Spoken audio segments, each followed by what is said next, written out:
Avec sa taille et son caractère historique, le site de l'abbaye de Bonne-Espérance représente un patrimoine précieux mais à l'entretien coûteux. Depuis les années 80, d'anciens élèves et le collège qui occupe les lieux sont unis pour relever le défi du financement de cet entretien, mais aussi des travaux de restauration des bâtiments. Un chantier de longue haleine. Ce sont des travaux de sauvegarde. Il faut bien se dire qu'on n'est pas encore dans l'embellissement du site. C'est d'abord des travaux de sauvegarde parce que l'entretien du site avait été négligé faute de moyens pendant des années et grâce à l'appui de la région wallonne qui le subsidie de façon très importante, nous avons pu entamer cette campagne de travaux.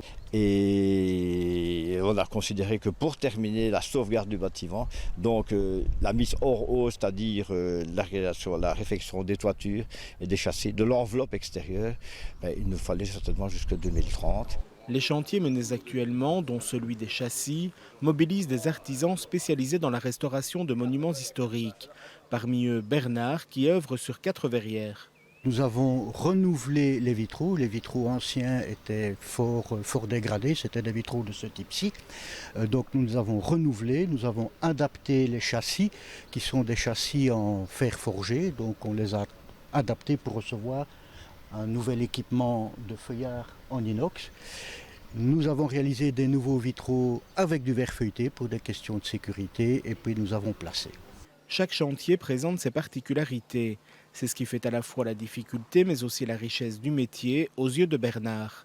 Les verrières de Bonne-Espérance ne font pas exception. Vous voyez qu'on a un dessin qui est très géométrique et on a voulu vraiment restituer avec le maximum de précision cet aspect géométrique.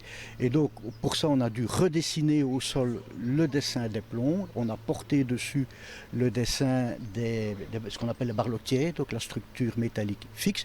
C'est du fer forgé, hein, donc c'est pas parfaitement régulier, il y a des écarts d'1 ou 2 cm. Et puis ça nous a permis d'avoir quand même des alignements qui sont corrects, des panneaux qui ne sont pas inclinés. Donc c'est un travail un petit peu qu'on appelle de calpinage, hein, qui était un peu particulier à ce chantier-ci. De l'autre côté du mur, nous retrouvons André, menuisier. Lui aussi connaît bien l'abbaye. Depuis 2014, il a déjà participé à plusieurs phases de la restauration du site. C'est très particulier parce que d'abord c'est un site classé, donc il faut suivre les directives des architectes et on suit et on respecte et voilà, c'est très enrichissant. Ici précisément, dans cette pièce, quel est le travail que vous avez réalisé?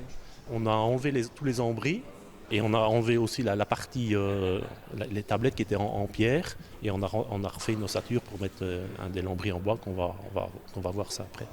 Voilà, avec vraiment des particularités, même dans la manière de poser les châssis, tout est différent d'un chantier classique. Tout à fait, ici on les a dû les rentrer par l'extérieur, des choses qu'on ne fait jamais, pour préserver les lambris.